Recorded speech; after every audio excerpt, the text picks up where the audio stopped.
It is a beautiful spring day in New York City. I'm on the river. It's amazing. I mean, definitely the nicest day of the year so far. So let's talk about, drum roll please. Come on, I'll wait for it. The internet. When it went down, it was so hard to breathe. I gave up everything in a slow fall down to the floor. Life was escaping me. I couldn't find myself till it was all lost, not anymore. So as you may know, I believe that the internet and this sort of digital revolution that we're going through, when it's all said and done, has the potential to be as impactful as the Industrial Revolution. It kind of feels like we're at the dawn of a new age, the cusp of a massive transition that will largely affect how we live our lives, how we connect with each other, how we engage with the world, and also how we do business. But one thing that's important to remember is that these changes don't happen overnight. Instead, they sort of reflect these broader trends that actually take years to come to fruition. I know that it's mine.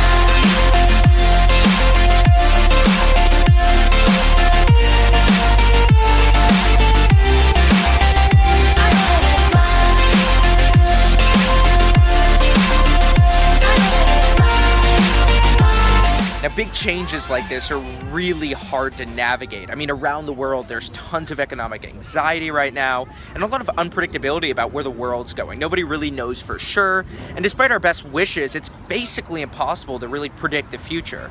We can only guess, and even then, we're gonna struggle. But in my own attempts to think about where the world is going and the future of work in particular, I've stumbled across a couple different ways of thinking about this age that have captivated me. So now a warning.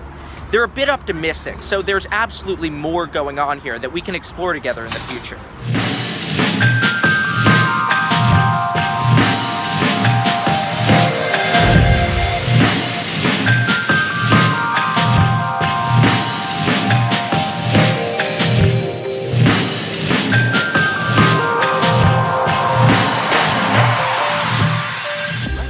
With what Seth Godin wrote in his book called Tribes, which was released in 2008, so almost a decade ago. And knowing myself, I'll probably butcher the quote, but he said something along the lines of entrepreneurs are the new leaders, the ones who challenge the status quo, who get in front of their tribes, who create movements. But here's the big shift. The marketplace now rewards and embraces entrepreneurs, and it's clearly more fun to make the rules than to follow them, and for the first time, it's also more profitable, powerful, and even more productive to do just that.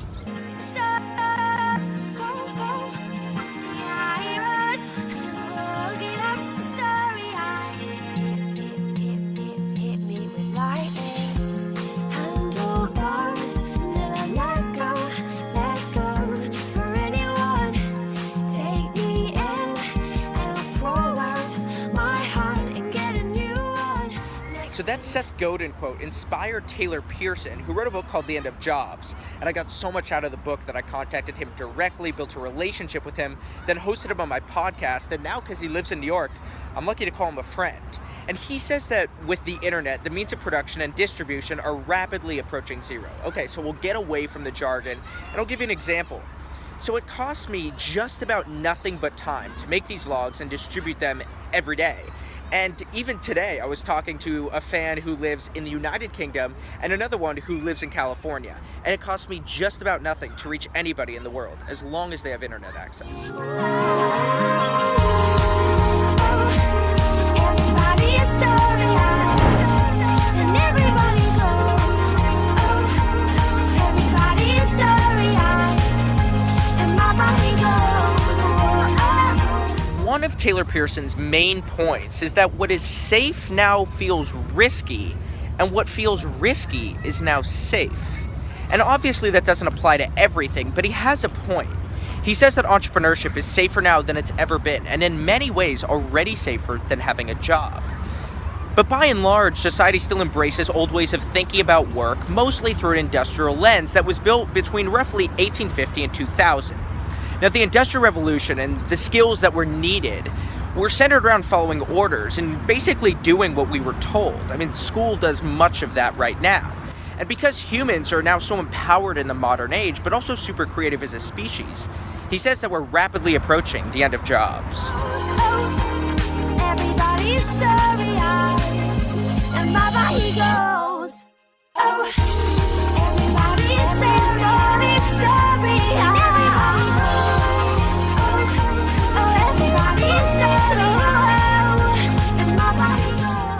And then there's a book called The Fourth Economy by Ron Davison, who also says that we're entering a new entrepreneurial economy. Wait, what did I just do to myself? I have to distill. I'm going to distill 700 years of Western history into the next 30 seconds. So here we go. Okay, so over the last 50 years, the US economy has gone from producing 2.5 million jobs in 1960s per year up until 2000, when it started shredding jobs at a rate of about 100,000 per year, at least in America. So we have to ask, are we in a recession that's just sort of prolonged, or is there something else going on here? I mean, maybe, just maybe, we're transitioning between two distinct economic periods. 2, 1, 2, 3, 4.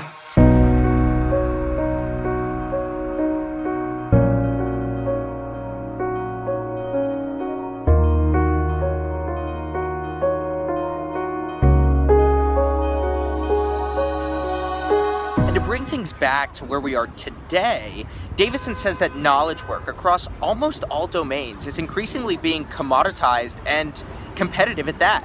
And that today, trial and error is increasingly the best mindset to embrace. I mean, this book has had a huge impact on my thinking and the way I approach my own work here with the North Star.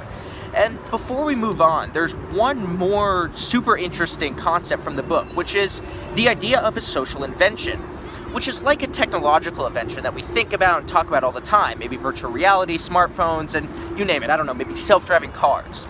But we don't talk about social inventions that much. And a couple examples are maybe fashion, what it means to be a good employee, or manners, which can have a really profound impact when they do evolve, when they do change. But they tend to evolve at least slower, and we don't talk about them that much. We were superhuman.